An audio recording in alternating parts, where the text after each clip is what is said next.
Merhaba arkadaşlar, örgü kanalıma hoş geldiniz. Minik kız çocuklarımız için hem kolay hem de güzel tığ işi bir yelek yaptım. Bugün bu yelek anlatımını sizlerle paylaşmak istiyorum. Yeleğimizin örgüsü çok kolay arkadaşlar. Bu yakadan zincir yaparak başlıyoruz. Ben bugün yelek anlatımını 6 aylık bebek ölçüsüne göre yapıyorum. Ama siz bu yeleği her yaş çocuklarınız için yapabilirsiniz. Yetişkinler için de uygun bir model arkadaşlar. 0-1 yaş arası çocuklar için benimle aynı sayıda başlayabilirsiniz. Bu yaka arttırmalarını bir sıra önce bitirirseniz 3 aylık bebek için olur. Bu yaka arttırmalarını benim yaptığımdan bir sıra fazla yaparsanız da 1 yaşındaki çocuk için olur. 1-2 yaş arası çocuk için olur. 2 yaşından büyük çocuklar için daha fazla sayıda zincir başlamanız gerekecektir arkadaşlar. 8-12 zincir fazla başlarsanız 2-3-4 yaş çocuklarınız için olacaktır. Daha büyük çocuklar için yapmak istiyorsanız da çocuğun boynuna ölçün. Yaka açıklığını ne kadar istiyorsanız o kadar zincir ile başlayabilirsiniz. Yakasını buraya bakın 3 tane düğmeli yaptım. Bebeği giydirip çıkarması kolay. Tersten görüntüsü bu şekilde. Arka görüntüsü de bakın bu şekilde arkadaşlar. Yelek örgüsünde iplik olarak ben bugün bu ipliği kullandım. Kullandığım iplik üzerinde 100 gram iplikte 330 metre var. Bu iplikten bir yumak iplik yeterli arkadaşlar. Daha büyük yapmak istiyorsanız bir yumak iplik yetmeyecektir. İkinci yumak ipliğe ihtiyacınız var. Beyaz renkli iplik olarak da çok az iplik kullandım. Bakın bu iplikten çok az kullandım. Sadece bu çevresinde ve kol uçlarında kullandım. Ben bugün bu iplikleri kullandım. Siz bu yeleği istediğiniz marka iplik ve renkleri kullanarak yapabilirsiniz. Her renk ile çok güzel oluyor arkadaşlar bu model. Tığ olarak 5 numara 3 milimetre tığ kullandım. Elimin sıklığına göre bu tığı kullandım. Bu kalınlıkta bir iplikte yumuşak bir örgü elde ettim arkadaşlar. Benim elim çok sıkı değil. Yaptığım örgüler yumuşak oluyor. Sizin eliniz sıkıysa yaptığınız örgü hem sert olur hem de benim yaptığım ölçüden daha küçük ölçü elde edersiniz. Eliniz sıkıysa 3,5-4 milimetre tığları kullanırsanız daha güzel olur. İpliğe tığ hazırlayalım. Hep birlikte bu güzel yelek örgüsüne başlayalım. Örgü kanalıma abone değilseniz abone olmayı unutmayın lütfen. Örgü kanalıma abone olmak ücretsiz. Örgü kanalıma ücretsiz abone olup orada bulunan zil şeklini dokunarak açık yaparsanız kanalıma video yüklediğim zaman ilk önce size bildirim gelir. Örgülerimden herkesten önce sizin haberiniz olur. İzlediğiniz videolarıma beğeni ve yorumlarınızı yaparsanız çok sevinirim arkadaşlar. Örgü kanalıma ücretsiz abone olup beğeni ve yorumlarıyla destek olan bütün arkadaşlara ayrıca teşekkür ederim. Hepinize kolay gelsin. İyi çalışmalar.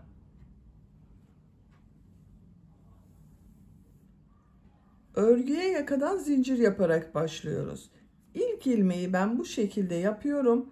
Size nasıl kolay geliyorsa o şekilde yapabilirsiniz. Zincirleri yapmaya başlıyorum. Çok sıkı zincirler yapmıyorum. 66 zincir yapalım. 66 zincir yaptım. Çok sıkı zincirler yapmadım arkadaşlar bakın.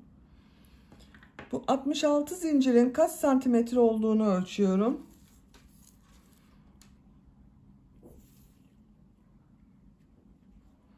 ...28 santimetre zincir uzunluğu var. Benim elimin sıklığına göre 28 santimetre için 66 zincir yaptım arkadaşlar. Sizin daha fazla zincir yapmanız gerekebilir. Yapacak olduğunuz çocuğun büyüklüğüne göre bunu 1 yaşından büyük çocuklar için yapıyorsanız 1-2 yaş arası yapıyorsanız 8 zincir fazla yapabilirsiniz. 74 zincir iyi gelecektir. Yeni doğan bebek için yapıyorsanız da 3 aylık bebek için yapıyorsanız da 4 zincir eksik yapabilirsiniz. Şimdi bu zincirler üzerine trabzan yapıyorum. Tığ üzerine iplik arıyorum.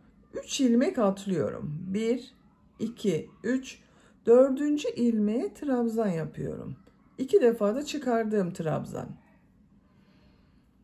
Her ilmek üzerine bir trabzan yapıyorum.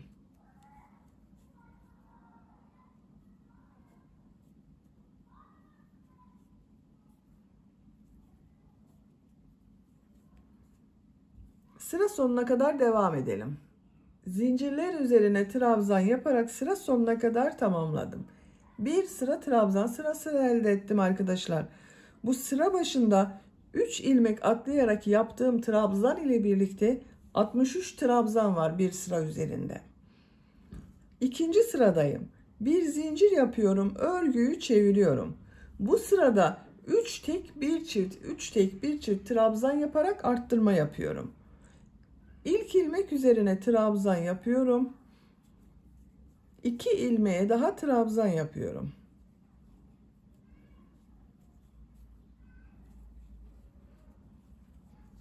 Üç trabzan yaptım. Dördüncü ilmeğe 2 trabzan yapıyorum. Aynı ilmek içine 2 trabzan yapıyorum.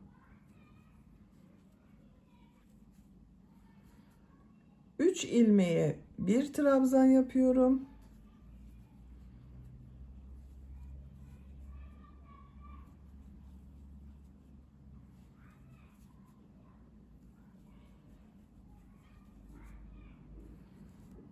Dördüncü ilmeğe 2 trabzan yapıyorum.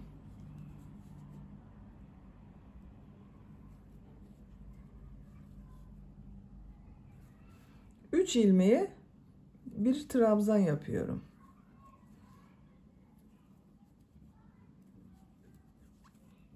Bakın bu şekilde.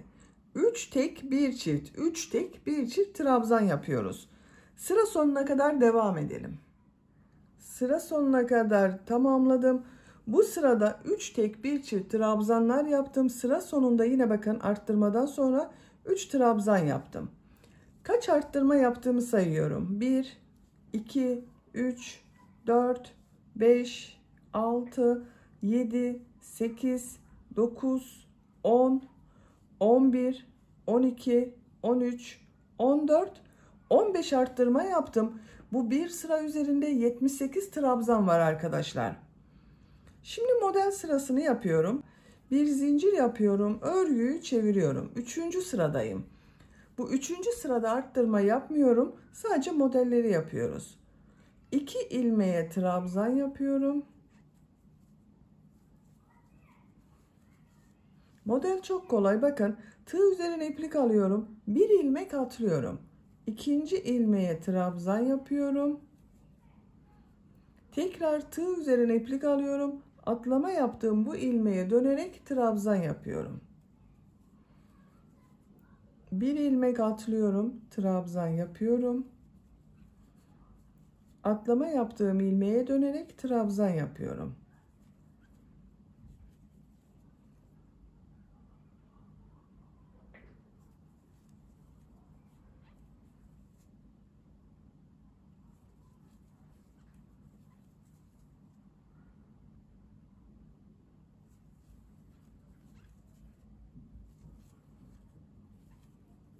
Bu şekilde modeller oluşuyor bakın.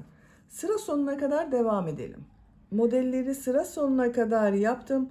Sıra sonunda yine 2 trabzan yaptım. Sıra başında da 2 trabzan yaptım. Sıra sonunda da 2 trabzan yaptım. Bir zincir yapıyorum. Örgüyü çeviriyorum. Dördüncü sıradayız. Dördüncü sırada trabzan yapacağız. Yine arttırmalar yapacağız. 3 tek bir çift trabzan yapıyorum. 3 ilmek üzerine trabzan yapıyorum.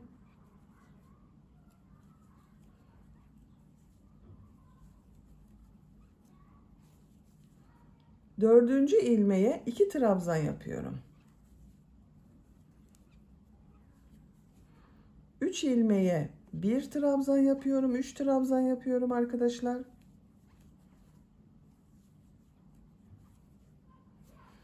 Dördüncü ilmeğe 2 trabzan yapıyorum.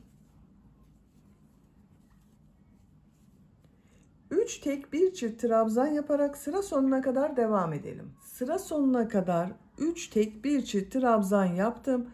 Çift yaptığım trabzandan sonra bakın 2 ilmeğe birer trabzan yaptım arkadaşlar. Burada 3 trabzan denk gelmedi. 2 trabzan yaptım. Dördüncü sırada 19 arttırma yaptım. 19 ilmek üzerine çift trabzanlar yaptım. Bu bir sıra üzerinde 97 trabzan var. 5. sıradayım. Bir zincir yapıyorum, örgüyü çeviriyorum. Model sırası yapıyoruz. 2 ilmek üzerine trabzan yapıyorum. Bir ilmek atlıyorum, trabzan yapıyorum. Atlama yaptığım ilmeğe dönerek trabzan yapıyorum.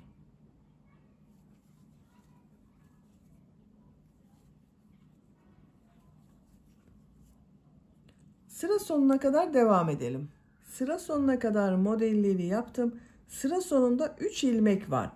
Burada bir model yapabilirsiniz ama ben model yapmayı tercih etmiyorum arkadaşlar. Bu 3 ilmek üzerine trabzan yapıyorum. Dediğim gibi siz bunu bir model daha yapabilirsiniz.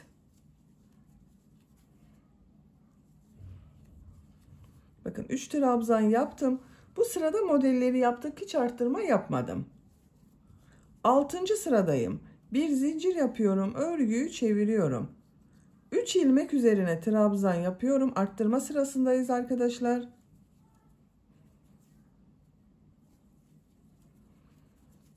Dördüncü ilmeğe 2 trabzan yapıyorum. 3 ilmeğe trabzan yapıyorum.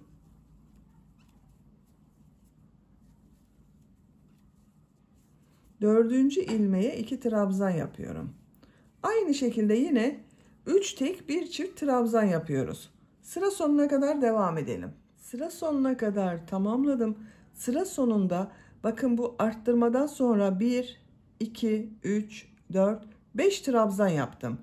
Burada arttırma yapmadım arkadaşlar, çok büyük olmasın diye. Bu 6. sırada toplam 23 arttırma yaptım. Bir sıra üzerinde 120 trabzan oldu. 7. sıradayım. Bir zincir yapıyorum, örgüyü çeviriyorum. İlk ilmek üzerine trabzan yapıyorum. Model sırasındayım. İkinci ilmeği de trabzan yapıyorum. Bir ilmek atlıyorum, trabzan yapıyorum.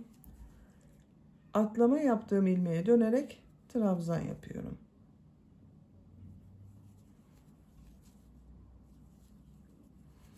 Bakın yine aynı şekilde model yapıyoruz. Sıra sonuna kadar devam edelim. Bir sonraki sırada yine burada yaptığımız gibi 3 trabzanı tek trabzan, 4. trabzanları çift trabzan yapalım. Arttırmalara devam edelim.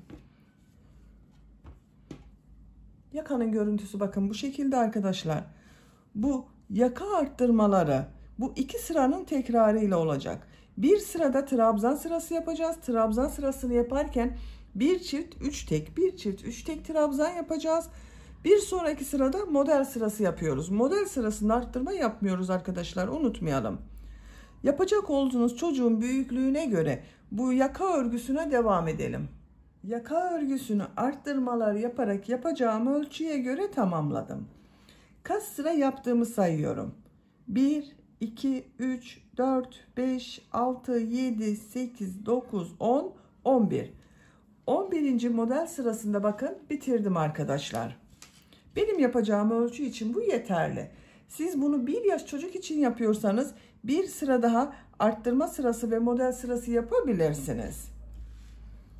Kaç santimetre olduğunu da ölçüyorum. Yuvarlak bir roba yaptık bakın arkadaşlar. 11 santimetre yükseklik var. Benim yapacağım ölçü için bu yeterli. Şöyle katlıyorum. Görüntüsü böyle bakın. 12. sıradayım. 12. sırada kol ve gövde bölümünü birbirinden ayırıyorum. Artık örgüye gövdenin örgüsüyle devam ediyorum.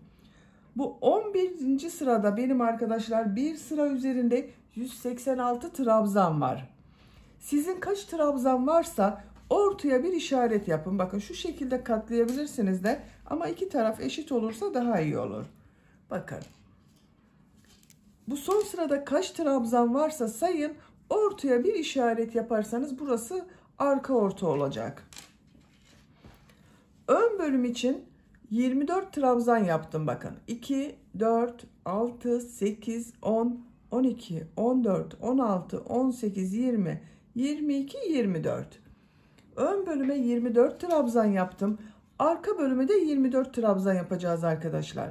Bakın bu işaret yaptığım yerden sonra 2, 4, 6, 8, 10, 12, 14, 16, 18, 20, 22, 24. Bakın arka bölümün burası 24. 24 de buraya yaptım. Toplam 48 trabzan var arka bölüm için. Diğerleri kol bölümü için, bakın burası kol bölümü olacak. Burası da kol bölümü olacak. 12. sıradayım. 12. sırada artık arttırma yapmadan kol bölümünü gövde bölümünden ayırıyorum.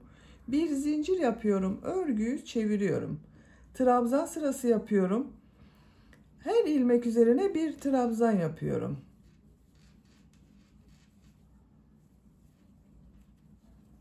...24 ilmek ayırdım bakın buraya. Buraya kadar devam edelim.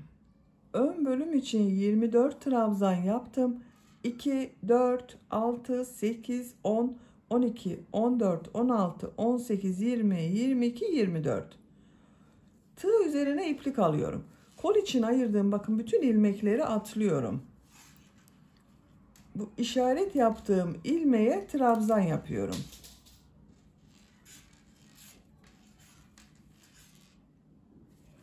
Arka bölümde bulunan ilmekler üzerine trabzan yaparak devam ediyorum. Her ilmek üzerine trabzan yapıyoruz.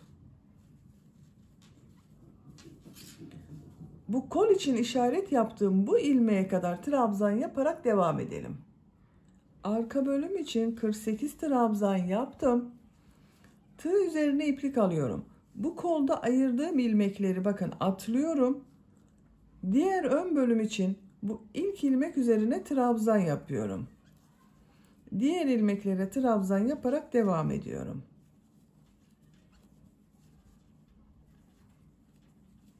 Sıra sonuna kadar devam edelim. Sıra sonuna kadar trabzanları yaptım arkadaşlar. Bu ön bölümde de 24 trabzan yaptım. Bakın bu sırada kol ve gövde bölümünü birbirinden ayırdık. Artık bakın bu şekilde kol bölümü ayrı.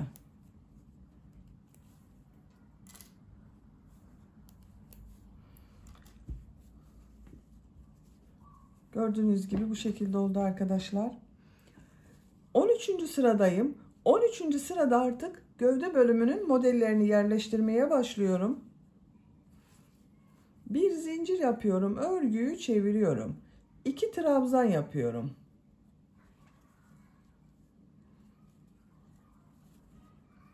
Tığ üzerine iplik alıyorum. Bir ilmek atlıyorum. İkinci ilmeğe bir trabzan, 2 zincir, bir trabzan yapıyorum.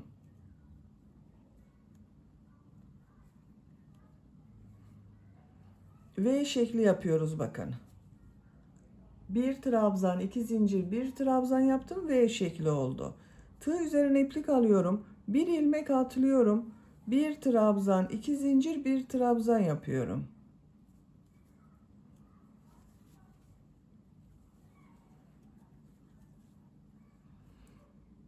Bir ilmek atlıyorum. Bir trabzan, 2 zincir, bir trabzan yapıyorum.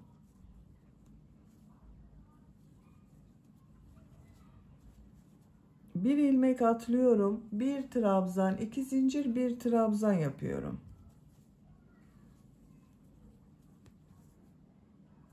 Bu şekilde V şekilleri yaparak sıra sonuna kadar devam edelim. Sıra sonuna kadar V şekilleri yaptım. Sıra sonunda 2 ilmek var. Tığ üzerine iplik alıyorum. 2 ilmeğe trabzan yapıyorum. Bakın bu şekilde oldu arkadaşlar. V şekilleri yaptık. Bir zincir yapıyorum. Örgüyü çeviriyorum. 2 ilmek üzerine trabzan yapıyorum. Tığ üzerine iplik alıyorum. V şekli içine 3 trabzan yapıyorum. 1 2 3. Tığ üzerine iplik alıyorum. Diğer V şekli içine de 3 trabzan yapıyorum. 1 2 3. 3 trabzan yapıyorum. 1 2 3. Bakın, her V şekli içine 3 trabzan yaparak sıra sonuna kadar devam edelim. Sıra sonuna kadar tamamladım. Bu sırada V şekilleri içine 3'er trabzan yaptım. Sıra sonunda 2 ilmeğe de 2 trabzan yapıyorum. Bakın, birer defa trabzan yapıyorum. Bu 2 trabzan örgü bitesiye kadar devam edecek arkadaşlar. Şimdi tekrar V şekli yaptığımız sıradayım. Bir zincir yapıyorum, örgüyü çeviriyorum. 2 trabzan yapıyorum. Tığ üzerine iplik alıyorum. Bir ilmek atlıyorum. İkinci ilmeğe, bakın burada 3 trabzan yaptım. Ortada bulunan ilmek üzerine yapıyoruz. Bir trabzan, 2 zincir, bir trabzan yapıyorum. Tığ üzerine iplik alıyorum. 2 ilmek atlıyorum. Bakın, yine bu 3 trabzanın ortada bulunan trabzan üzerine bir trabzan, 2 zincir, bir trabzan yapıyorum.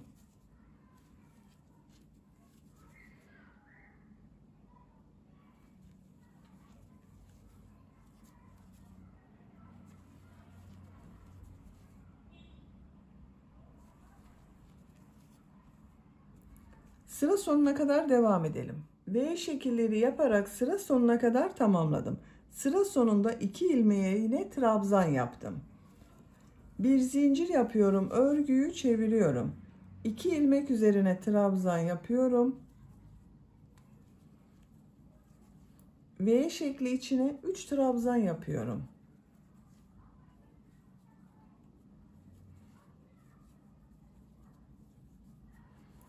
Diğer V şekli içine de 3 trabzan yapıyorum.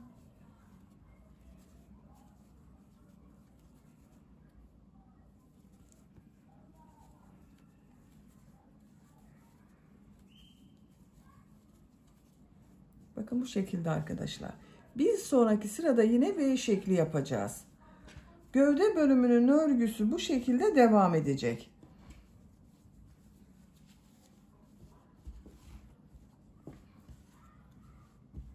Bu iki sırayı tekrarlayarak bir sırada V şekli yapacağız. Bir sonraki sırada V şekillerinin içine 3 trabzan yapacağız. Yapacak olduğunuz çocuğun büyüklüğüne göre bu sıraları tekrarlayarak gövdenin örgüsüne devam edelim.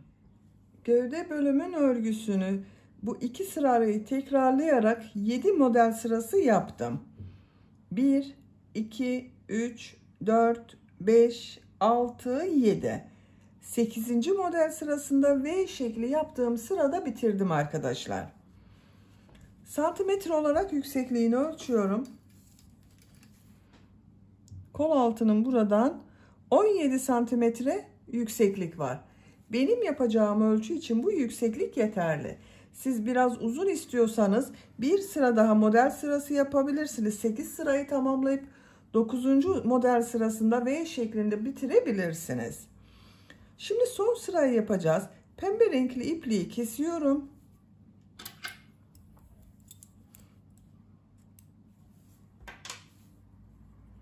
İlmek içinden çektim.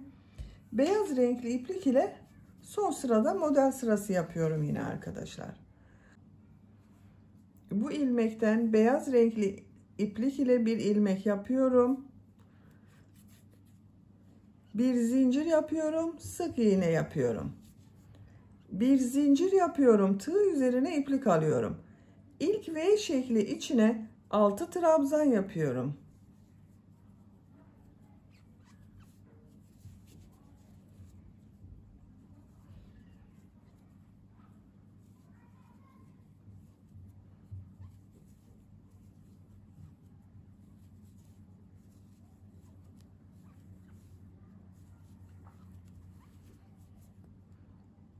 Altı trabzan yaptım. Bir zincir yapıyorum. İkinci V şekli içine sık iğne yapıyorum. Bir zincir yapıyorum. Diğer V şekli içine 6 trabzan yapıyorum.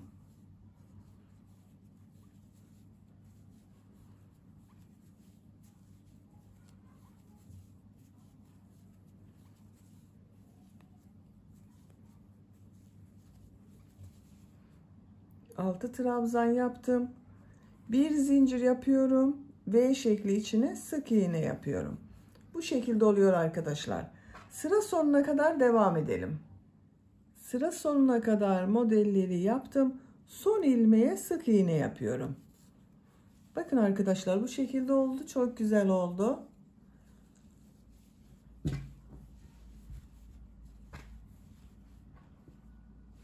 Şimdi ön patlardayım. Ön patlarda minik pıtırcık modelleri yapıyorum. Bir sık iğne, iki zincir, bir sık iğne şeklinde yapıyorum. Bir ilmeği atlıyorum. İkinci ilmeğe bir sık iğne, iki zincir, bir sık iğne yapıyorum. Bakın, bu trabzan boşluğunu atlıyorum. Bir sık iğne, iki zincir, bir sık iğne yapıyorum aynı ilmek içine.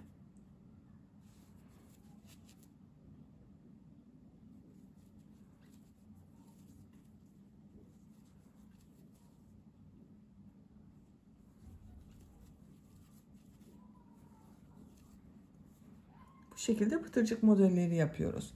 Bu kol ayrımı yaptığımız, bakın kolu gövdeden ayırdığımız bu sıraya kadar devam edelim. Pıtırcık modelleri yaparak buraya kadar tamamladım arkadaşlar. Bakın, bu kol bölümünü ayırdığım sıraya geldim. Buraya 3 tane düğme iliği yapıyorum. Bakın, bir düğme iliğini hemen bu kol ayrımı yaptım. Bu sıraya yapıyorum. Diğerini hemen yaka başlangıcına yapıyorum. Üçüncüsünde ikisinin ortasına. Bakın, buraya yapıyorum.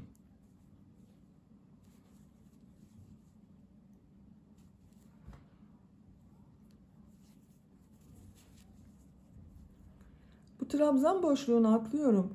Bu ilmek içine bir sık iğne yapıyorum. Düğme iliği için 7 zincir yapıyorum. Aynı ilmek içine sık iğne yapıyorum. Bakın, bu şekilde bir düğme iliği yaptım. Bir ilmek atlıyorum, bir sık iğne, iki zincir, bir sık iğne yapıyorum. Bir ilmek atlıyorum, bir sık iğne, iki zincir, bir sık iğne yapıyorum.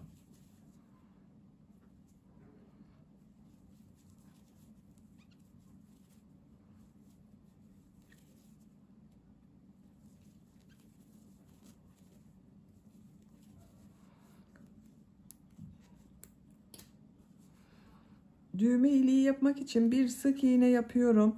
7 zincir yapıyorum. Aynı ilmek içine sık iğne yapıyorum. Bir sık iğne, 2 zincir, bir sık iğne yapıyorum.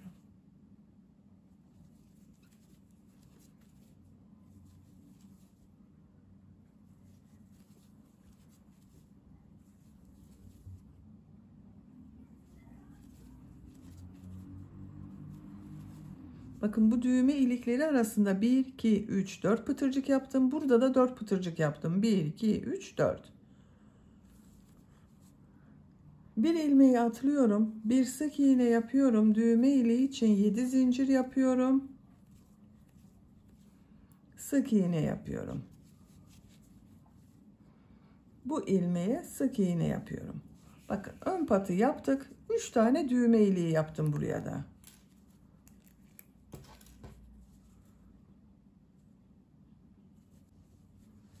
Yaka çevresinde de pıtırcık modellerine devam ediyorum. Bir sık iğne yaptım. 2 zincir yapıyorum. Sık iğne yapıyorum. Bir ilmek atlıyorum. Bir sık iğne, 2 zincir, bir sık iğne yapıyorum. Bir ilmek atlıyorum. Bir sık iğne, 2 zincir, bir sık iğne yapıyorum. Bir ilmek atlıyorum. Bir sık iğne, 2 zincir, bir sık iğne yapıyorum. Bakın, bu şekilde arkadaşlar. Sıra sonuna kadar devam edelim. Diğer ön patta da burada yaptığım gibi pıtırcık modelleri yaparak tamamlayalım. Buraya kadar tamamladım. Bakın, bu ön patta da pıtırcık modelleri yaptım. Yaka çevresinde de pıtırcık modelleri yaptım. İlk yaptığım bu ilmek ile ilmek kaydırma yaparak sırayı birleştiriyorum. İpliği kesiyorum. Ben ipliği kestim arkadaşlar. İlmek içinden çekiyorum. Bakın bitirdim.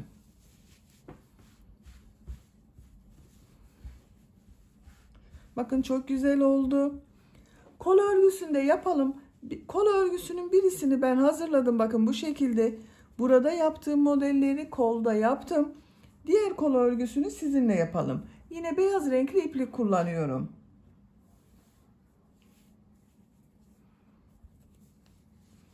Kol altından ipliği bağlıyorum.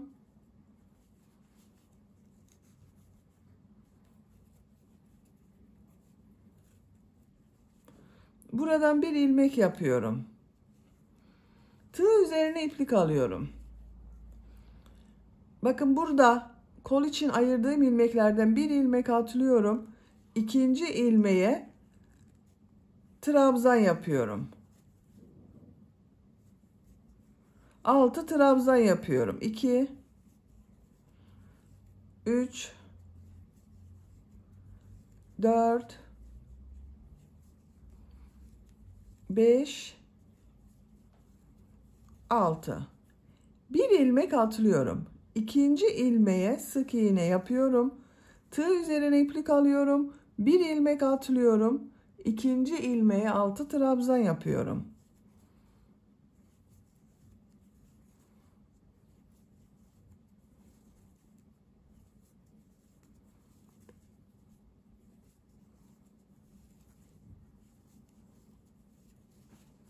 Bir ilmek atlıyorum. Sık iğne yapıyorum.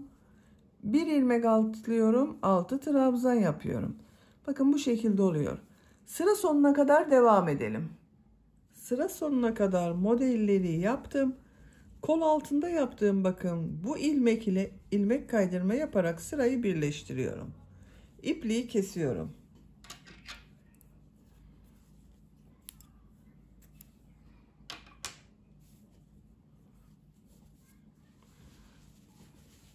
Bakın arkadaşlar bu şekilde oldu. Diğer kol örgüsünü de ben tamamladım. Bakın iki kol örgüsünü bitirdim. Diğer kol örgüsünde bu kol örgüsünü başladığımız gibi başladım. Aynı sayıda oldu arkadaşlar bakın. 2, 4, 6, 8, 10, 11 model oldu. Böylece yelek örgüsünü bitirdim. Bu düğme ilikleri yaptığım yerlerin tam karşısına da düğmesini dikerek kullanabiliriz artık. Bitmiş olarak size ölçülerini söylüyorum. Kol altının burada gövde genişliğini ölçüyorum. 25 santimetre. Yüksekliğini ölçüyorum. Omuzdan tam yükseklik 32 santimetre. Kol altından yüksekliğini ölçüyorum. 19 santimetre. 6 aylık bebek için de güzel bir ölçü arkadaşlar. Beni dinlediğiniz ve izlediğiniz için hepinize çok teşekkür ederim. Örgü kanalıma abone değilseniz abone olmayı unutmayın lütfen. Örgü kanalıma abone olmak ücretsiz. Örgü kanalıma ücretsiz abone olup orada bulunan zil şeklini dokunarak açık yaparsanız kanalıma video yüklediğim zaman ilk önce size bildirim gelir. Örgülerimden herkesten önce sizin haberiniz olur. İzlediğiniz videolarıma beğeni ve yorumlarınızı yaparsanız çok sevinirim arkadaşlar. Sizlerle yeni örgülerde görüşmek dileğiyle. Hoşça kalın, sevgiyle kalın.